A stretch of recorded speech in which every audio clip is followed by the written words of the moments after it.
everybody, and welcome to another video. I think it's called the One Something video. We decided from the review. Yeah.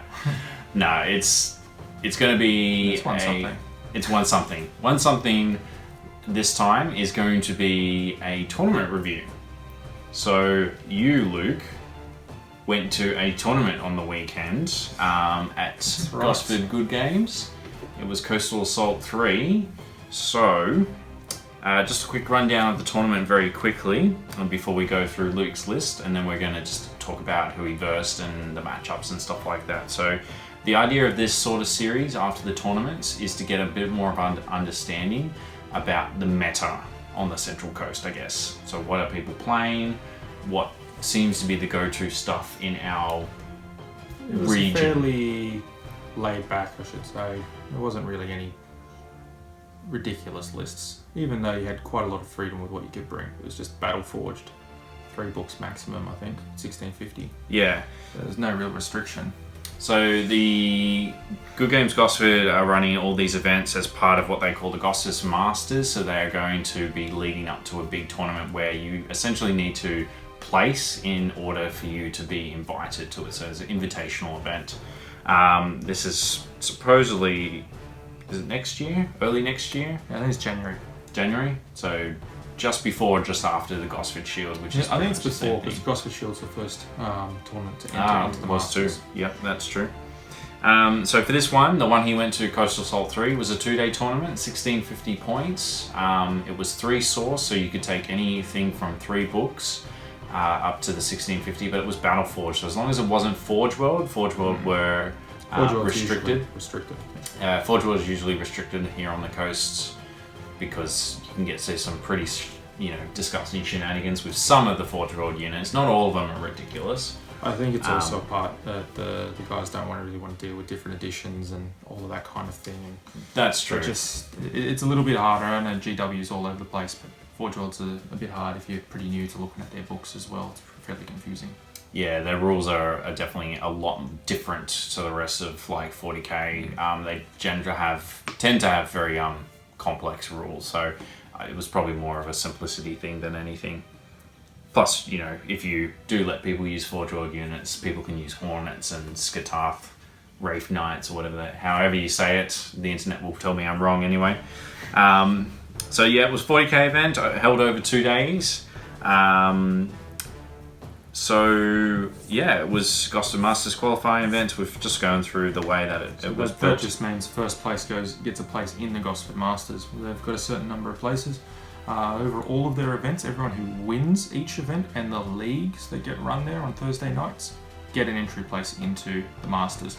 If they don't have enough entrants from the first place, all the places second and third, I think Damien was saying will play off for an entry. They'll have like a little mini tournament to get in the last spots. So that's how that works. Yeah, they It's put meant all to be the like a second best and of the third best kind of tournament around here. Yeah, which is pretty good, and I mean kudos to Damien and Dan for organising something like that. It's really good. It gives everybody around here something to work towards. So yeah. Started with the Shield, and I've only played 2 tournaments, and one of them I could only show up for like half of it because of our soccer game. Yeah. So the only really difference with this tournament was that it just had different missions. They have custom-made missions at Gosford Good Games, so they keep the flavour of the game a bit differently, and it also forces you to think about if your army is normally something that would win in ITC, it might not necessarily beat the armies that are built to run in these missions. These missions are a lot more objective based. They do make you have to play for those objectives. So some of the special rules also counter MSU spam and other kinds of things, and they're designed to give a disadvantage to your typical Eldar tournament list. Yeah, or Tau. Tau was stupid too. There's actually one in there, Dan was telling me, was designed to counter the Eldar to give them a disadvantage. Yep. It's probably the one that you played Dave at. No, it was the last one, I think. Anyway, we're going to kick things off with Luke running us through your list. So what did you take? Yeah, I took Gladius detachment, Ultramarines. just a battle demi company and a first company task force. So I'll just go with the first company task force. It's 3 to 5 squads of veterans, veterans or terminators. So I took 2 stern guards and a vanguard veteran squad. Vanguard veterans, jump packs, and power swords. And the stern guards are the same, both in drop pods. 3 combi grabs and 2 grab guns in each. That was it for the task force there. The special rule of fear and fearless. And one rule I always forget with these guys is I get to choose one enemy unit at the start of the game, and I get preferred enemy with my formation against it. I've never done that. I just always forget it. You just forget it. One rule I did remember was any enemies within 3 units from that formation get -2 leadership within 12 inches. So drop pods count. In one of my games that made a big difference, and it was actually quite cool. Because as dedicated transports, they count towards part of the formation. Yeah, that's true. That can be a bit cheeky. Just like the Demi Company giving objective secured to rhinos. Yeah, that's true. Which my Demi Company has. I have 3 tactical squads, 10 man with a melter gun in each, in rhinos with dozer blades. 3 of those. I have a bike squad with 4 bikes and an attack bike. Sergeant in that squad has a power axe. They're accompanying the attack bike has a heavy bolter. They're accompanying the chaplain on a bike. No other upgrades. Just I had a chaplain on a bike model and I wanted to use him. And I got a dreadnought, multi-melter, and a pod. And finally, a devastator squad with 3 missiles with flak. And the off chance I had flyers, I did not verse any flyers. Yeah, surprisingly. And there was an army that had like just flyers. Just flyers, essentially. Yeah. And you didn't even get to verse them because there was actually surprisingly a buy in the tournament. So you got that buy, and so the first mission you actually did play was Beachhead Landing. Vanguard is the deployment type, and it was place 1 objective marker in the center of the table, and then each player then places 2 objectives, 1 in their own deployment zone and 1 in their opponent's deployment zone. So there should be 5 in total. Yeah. And they must be 6 inches away from table edge and 12 inches. Random game length, night fight. Night fighting goes on to the second turn on 4. It's automatic turn 1, and then it's on a 4+. It goes on to turn 2. So Beachhead Landing going for more of like a D-Day type thing, where it's early morning and it can go for like nighttime continues on. You're trying to get the jump on the enemy. So who did you verse in this? I versed Stefan. Stefan. Yeah, sorry. Sorry, Stefan. Yeah, so he had a Chaos Army.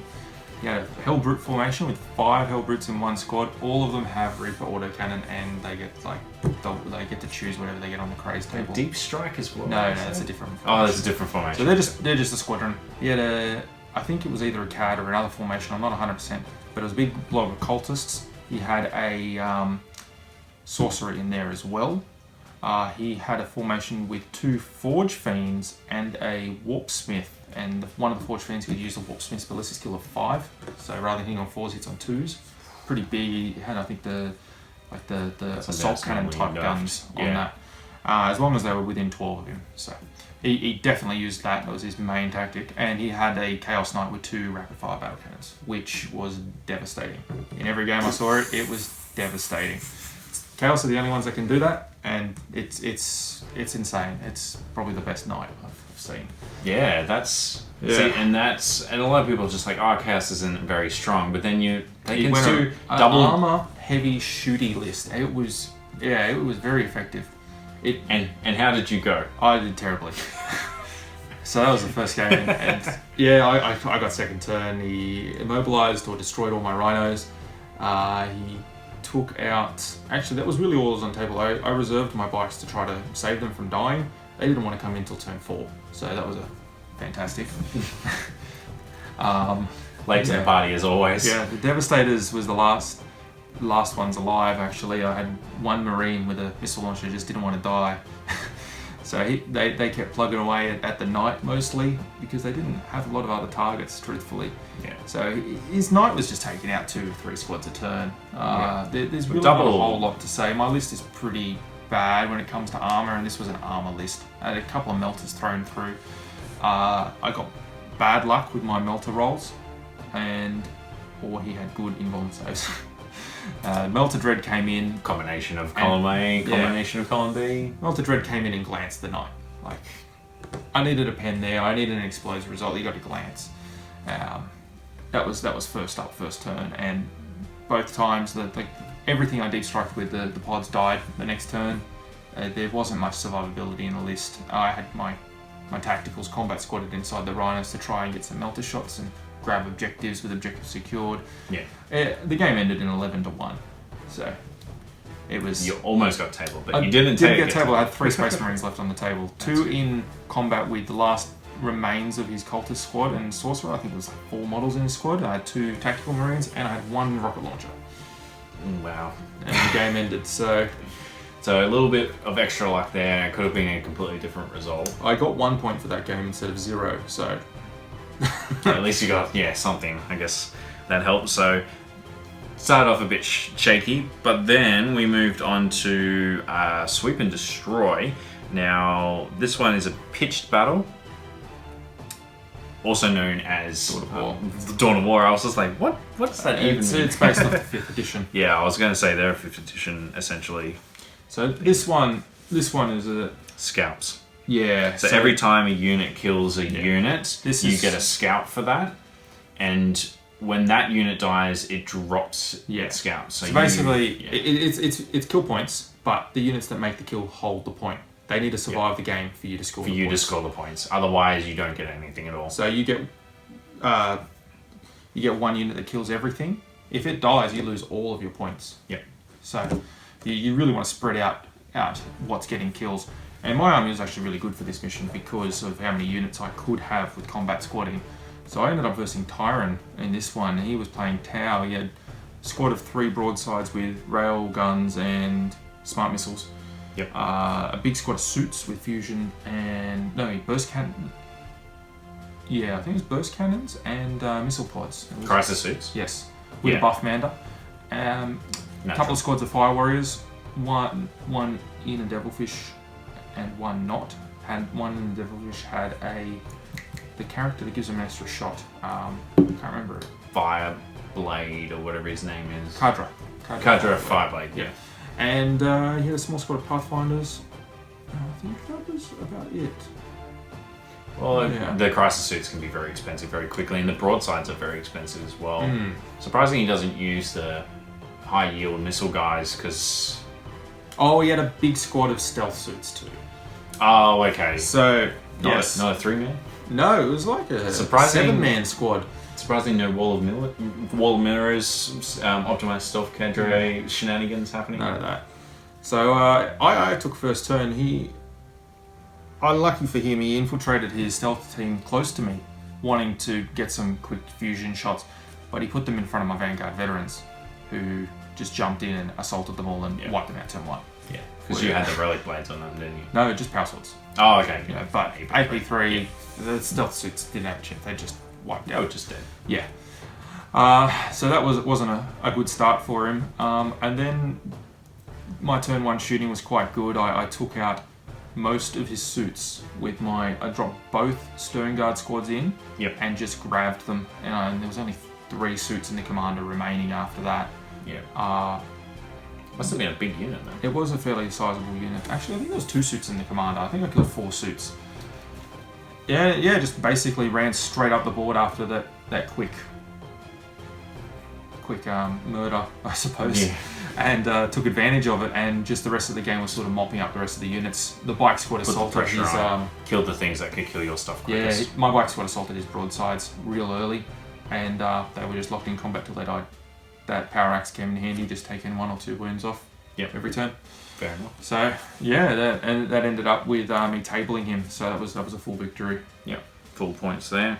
Not too bad. So you went from bad start to really good start. Notably, my Dreadnought did die again due to Fire Warriors with their MP grenades because we weren't using the FAQ, so they all came in with their Haywire grenades, and that was no more Dreadnought. He took a bunch out with him, but no. No, not enough. So that was quite memorable from that game. Yeah, that's fair enough. And then we moved on. You moved on to day 2, so there was only 2 games each day, so a bit of a different format, but it spread it out time to play. It didn't rush it. It was more of a casual yet slightly competitive tournament.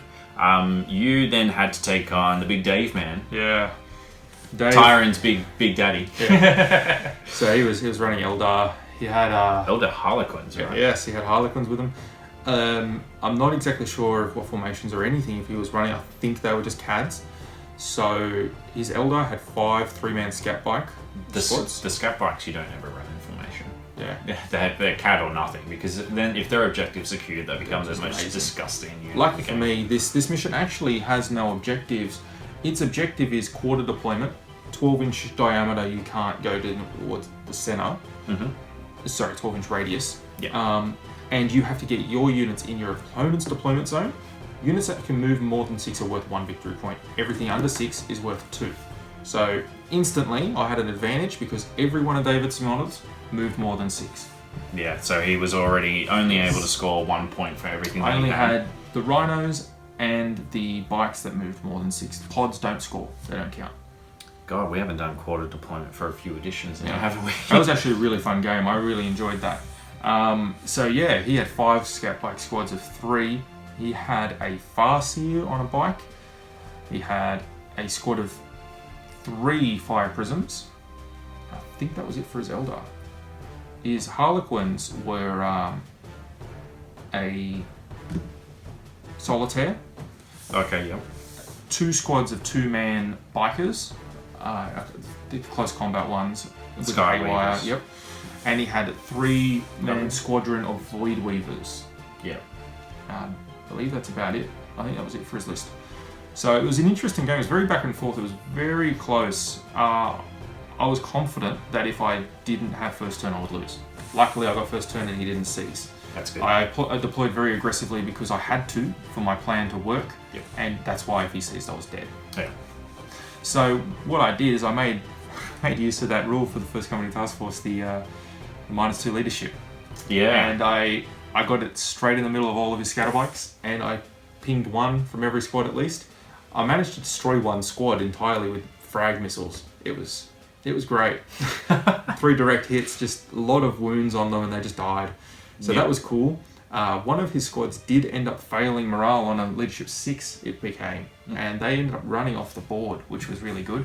One of his Skyweavers also failed its morale because of it. Yep. And that was about it. Everything else still passed. He rolled really low for morale, but every squad, there was 1 squad left at the end of my first turn. I just targeted his jet bikes. End of my first turn, he had 1 squad of 3, 2 squads of 1. 1 was wiped out, and 1 was falling back, but then did fall back. Yeah. So, and completely nullified the I took actual out meat of his army. one of the 1 2-man squad, I killed 1 of the bikes. The other one, I did a wound to 1 of them. Yeah. So I was pretty happy with that first turn. I got rid of the scatter lasers, and that was a big thing for my Marines. I could get my guys out of their transports and not be too worried. Yeah. I dropped both my stern guard down to make use of that rule, so their grabs actually did nothing. He made all of his cover saves. It was the frag missiles that did a lot of damage, surprisingly. Yeah, Never that's interesting. underestimate the frag missiles. Yeah. So yeah, Don't get used a lot, but when they get used, they can be deceptively powerful. His first turn wasn't that great actually. His retaliation, he blew up a rhino. My guys got out and got ready to start shooting some of his void weavers with some melter and other kinds of things. Yeah. And yeah, really there wasn't a whole lot that happened in that turn. So he killed a couple of my bikers that I put in the open to get some more shots on bikes in turn 1. And that was it. Importantly, his solitaire assaulted my Vanguard vets, killed 1. He didn't blitz, forgot to blitz. But he only killed 1, and they put a wound on him in Overwatch.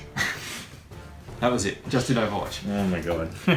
I'll just say this now, that assault went on for 3 turns until my Vanguard vets killed him, only losing 2 in total. It was only a 5-man squad. That's some good whiffing right there. Oh, it was incredible. I think one of his rolls was 8 attacks and they were all 1s and 2s. He didn't get a hit. It was very bad luck. I feel your pain, Dave. It was alright. That was his fun unit, and that was also my fun unit. So that was just a sort of a fun combat. I'll see what happens. Well, it was funny. After the combat, one of my Vanguard veterans died to difficult terrain anyway, so it's almost as deadly as the solitaire was. That's pretty So yeah, that went back and forth. My tactical squad's getting depleted. His bike squads, eventually I killed them all except for one scout biker. His Farseer ended up bailing to my corner behind my Devastators, and he killed the Devastators with the scout biker. And he ended up turboing everything across. My Dreadnought came in and assaulted the fire prisms after him failing all of the fire prism shots to kill it. The scatter lasers took 2 hull points off it and survived to assault. Only killed one, made his invulns on the others, they bailed. The rest of my army, he actually bailed near my army. All my tactical marines assaulted them and crack grenaded it. Okay. Still wasn't enough to kill her, got one down to 1. But they got into my deployment zone as well. So in the end, he had 5 units in my deployment zone, but all worth 1 point. Yeah, so I had it's 5 a points. tactical squad with 1 man worth 2 points alive still, another worth 3, another full man. I had my rhinos as well. Oh, one of my rhinos was alive, sorry. I ended up with 11 points. He also had Slay the Warlord because I made a mistake of trying to hunt down his Void Weavers with my chaplain and my biker sergeant. I thought I could do it, I couldn't, and then his army just slayed them. So I gave away Slay the Warlord. I could have got 2 more points, and it would have ended in bouts, maybe a 13-14 to 5 instead of 11 to 6. Yeah, But I ended up taking the points win there. Yeah. Which was it was a fun game. So yeah, it was a different battle. Like we both had about the same amount of stuff left. We were both pretty devastated in our armies. Didn't have much of either of us. Yeah, but it was one of those things where you got to play the objectives. The objectives work better for your army, and that's why things like the scat spam don't quite work at the Gosford Good Games tournaments, don't they? They try and make it a bit more balanced. You can take less optimized lists that aren't designed to just kill things. Yeah. Which was good. In that mission, I managed to sneak one of my rhinos full of a combat squad, the 2 tacticals, like one tactical squad combat squad around the back. Forgot about it. And they jumped out, and there was 2 full tactical squads in his deployment zone. That's 4 victory points. 4 victory 5 points. including the rhino. Yep. They didn't do anything all game, but he scored me 5 points. Yeah. Which Which at the is end of the all you day, those 5 points actually netted me 2nd place.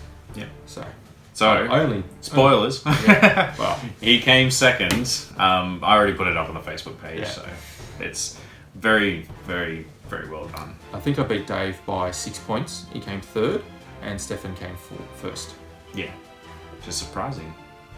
Actually, no, he should have won another tournament he was telling me about. He did very well in all his games. He plays Chaos very well. Like he's a very, very good player. He does plays Chaos extremely well. He just doesn't like playing anybody who knows how to play Elder correctly, like me, or what's his name, Smalley. Yeah. So yeah, that was result at the end of the tournament. Very, very good tournament. Because you had the buy in the other game. Yeah, we might as well look at the last game. The last game was a pretty cool mission as well. This is the one that was actually designed to counter those Eldar jet bike spams. Basically, it was just a normal objective. I think it's one objective in each zone. And they are worth 5 points. Well, your opponent's is worth 5, yours is worth yours 1. Is worth 1, But everything that is a fast-moving thing, moves over 6 inches, is worth a victory point as well. Kill points for anything moves more than 6. That's the part that ruins the Eldar. Yeah. You can get a lot of victory points just by killing their stuff. Yeah. Yeah, nice. So, that would have been an interesting one to play against Dave, actually. That would have been... It's probably why he didn't do so well against Stefan in that last game. I saw that, actually. He got a bit unlucky. Stefan went first and just destroyed his entire army. Yeah. Dave couldn't make a save. He just could not roll any saves, and that was wasn't his day by the sense of it. That was day 2. It wasn't happening for him, unfortunately. Yeah, that sucks. Oh well, that's 40K for you. I guess. How it goes, right? It's just how it goes. Kind of like our battle. Yeah. Today. Oh, it was close. Yeah, it was close. We won't spoil it because this is coming out first. But we've already done the battle report. And I'm going to edit that and hopefully get that up sometime over the weekend or early next week. It was a lot quite closer than you would think. You would look at the list and just say, oh, this is going to be automatic. But it actually ended up being a bit cheeky, wasn't it? It's going to be a cheeky victory. But yeah, no, it was a good fun game, and I'm glad we're finally getting our battle reports done. So... Gonna keep that momentum going. We'll keep doing tournament reports as well. We've got our next supplement, Codex review is going to be a supplement. It's going to do Trader's Hate which is the Black Crusade supplement for Chaos, I think. I Yeah. don't know when they're releasing that. They've just sort of told us that it's coming, and then we'll go from there. But it looks like it's a war zone, doesn't it? Like Damocles. I haven't really because it's got that little. read much of the rumours. I know Khan's got a new model. It looks great. That's about all I know. Yeah, he's also got a data slate that allows him to be placed in KDK as well. Oh, does he? Okay. Yep. So That'll make a lot of players happy. That will make a lot of players happy. But I mean, Ben says that it's part of the fluff, but it'll just make people happy that he's part of the Quantum King. Yeah, it makes sense that he's not, but it'll make players happy. Khan's awesome. Yeah. So. He's pretty amazing, unless you verse a Wraith Lord and just hurt yourself for the entire game. He doesn't hurt himself, he kills his squad. Kills his squad, that's right. You killed the squad for the Wraith Lord. Yeah. Yeah. Not in this battle report, in another game that we played earlier on. Well, that's it. Thanks for coming on and telling us about the tournament. So hopefully I will be with you in the next one. Unfortunately, I had a few things on this weekend, couldn't get out of, so that's okay. It happens. There should be a few of us going to the Overwatch Open. Yeah, Overwatch Open I think is the big one coming up next. It's not next month. It's October. It's October. So I should still be able to make that. I think there was an issue with me making it, but I'll double check. But yeah, otherwise you and Lorcan are definitely going. He's going to take his space doggies. Yeah. Which he's getting tightened to paint up. They'll look fantastic. Yeah, so we might do we'll get a photo of them and put it on the Facebook page. So look out for that as well. Once Titan Miniatures has finished painting Lorcan's stuff, and I got to get my cult mech done at some point. Anyway, guys, that's it for us today. I hope you enjoy the videos and look forward for that battle report that comes out soon. So until then, you have a good one, and we'll see you around.